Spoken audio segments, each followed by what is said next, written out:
Over the years, Pokemon has released over 20 mainline series Pokemon games. Sure, there's been speedruns and nuzlocks to answer the questions, what's the best starter, and how fast can you finish the game? But one question that hasn't been answered is, how fast can you faint in every Pokemon game? Today's the day when that question gets answered. Your loyal furry here has done their due diligence and played through every generation of game to discover which game is the fastest to faint in. Now, before we get started, here's a few things you need to be aware of. I'm only playing one of the 2 original releases, as well as third releases. I'm not including Pokemon Legends Arceus on this list because it breaks the formula too much of what I consider faint percent to be, and if I did include it, it would be dead last. I don't have Pokemon Let's Go Eevee or Pikachu, so they didn't make the cut either. If you guys want me to play through it, make sure to like this video and share with a friend, and I'll be sure to leave a pinned comment with the time when I get around to playing it. And starters were chosen beforehand based on 2 factors. And of course, I'm no speedrunner. I speedran all these games for the first time. Though I did try several attempts to improve my times, it's very likely that this list is not 100% accurate. I did play these games enough to get them into a spot that I felt was fair to each game time-wise. And with that business out of the way, let's move on to our list. The slowest of all the Pokemon games is Generation 7 Sun and Moon. These are full of unskippable cutscenes that you're just forced to sit and watch. It takes forever before you even get to choose your starter, and when you finally get into battle, it takes a hot minute because everyone knows Growl. These games really live up to the title of having the longest intro in the whole franchise. Next we have Scarlet and Violet. Early game is super slow because your character is forced to walk everywhere. Not much can be done by the player to speed up the process of getting their starter to faint in the first battle against Nemona. It just takes a while, but it's not as bad as Moon, so that's a win. Pokemon Sword and Shield feel like a blast to the past compared to the modern change of Generation 9, with a much more traditional setup and introduction to the Pokemon world, though it still takes its sweet time in getting the starter in the player's hands. However, still faster than Moon, so that's a win. Ultra Sun and Ultra Moon massively cut down on the fluff that the original games contain, and you get the starters way earlier in them.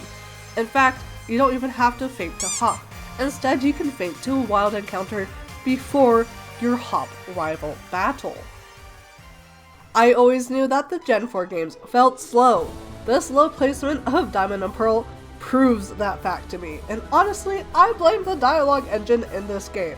The dialogue moves at a snail's pace, and the game takes its sweet time to get that starter in your hand, while also requiring you to knock out the early starter, because if you don't, it flees instead of KOing your Pokemon. I reset several times on these games to work on my button mashing, and I'll just say, I'm glad I don't have to do that anytime soon. Pokemon Omega Ruby and Alpha Sapphire don't feel like long games to get into. That's in part due to how well crafted the beginning is. Truly a feast to the eyes and for nostalgia. Like Generation 4, you have to KO the Poochyena attacking Birch, meaning the wild encounters are when you actually are able to faint in this game, thus slowing down the gameplay more than not. One thing Brilliant Diamond and Shining Pearl got right was improving the text speed of the game. Players still go through the same hoops they had back in the original games, but the text speed is so massively improved and easier to spam through, leading to a massive 2-minute cutoff compared to the original games. Platinum falls victim to the Gen 4 curse of slow text boxes. However, the devs moved around and condensed a lot of the early game events, leading you to an earlier Pokemon pickup and an early rival battle, making fainting that much quicker in this Gen 4 game. Now these next 3 games are so ridiculously close that they could very well be in any order depending on RNG, but I'm going to put them in the order I finished the games. With the requisite touching of the touchscreen, Heart Gold and Soul Silver were the only games I could get away with being a girl in, because it led to no time loss.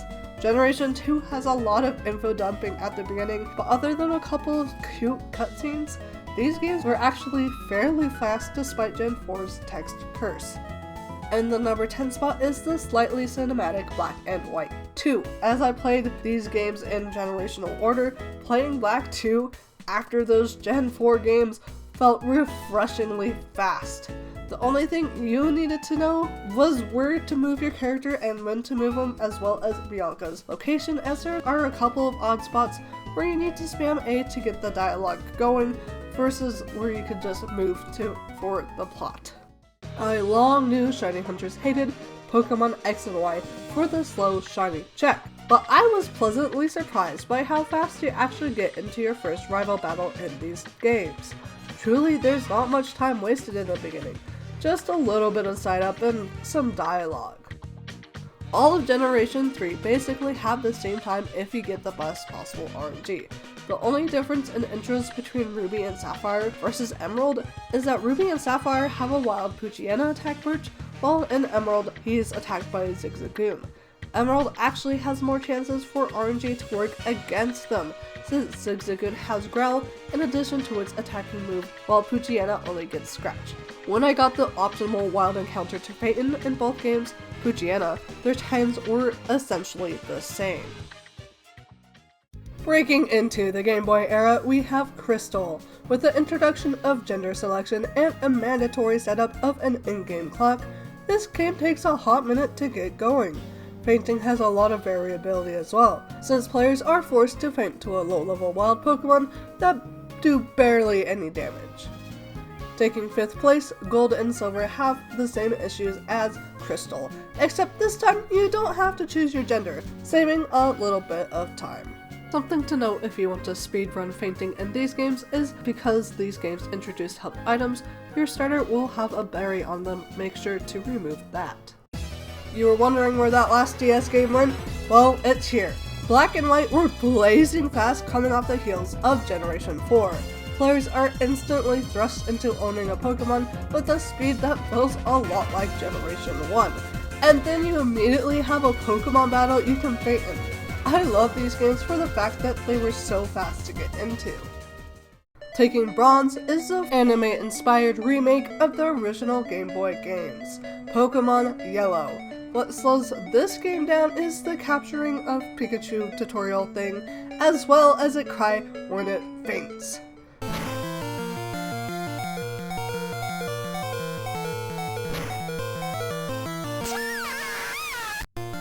And second place is Fire Red and Leaf Green, the remakes of the original Pokemon games. These games are some of the fastest out there. What slows down the Gen 3 versions is the fact that Oak feels the need to tell you how to battle once your rival battle starts. And with a little drumroll and fanfare, we have Red and Blue. I doubt that this placement was a huge surprise. There is no time wasted in getting players into the Pokemon world in these games, and I honestly feel like this game could be broken even further with the glue and popsicle sticks it's held together by. The game that starts it all is the fastest to faint, and that is the definitive truth. And that's the list. Which game was the most surprising to you? For me, it had to be the speed that Pokemon Black exhibited.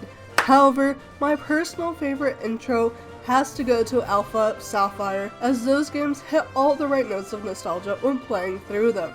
Be sure to let me know any of your thoughts in the comments down below, and I'll see you guys all in the next video. Bye!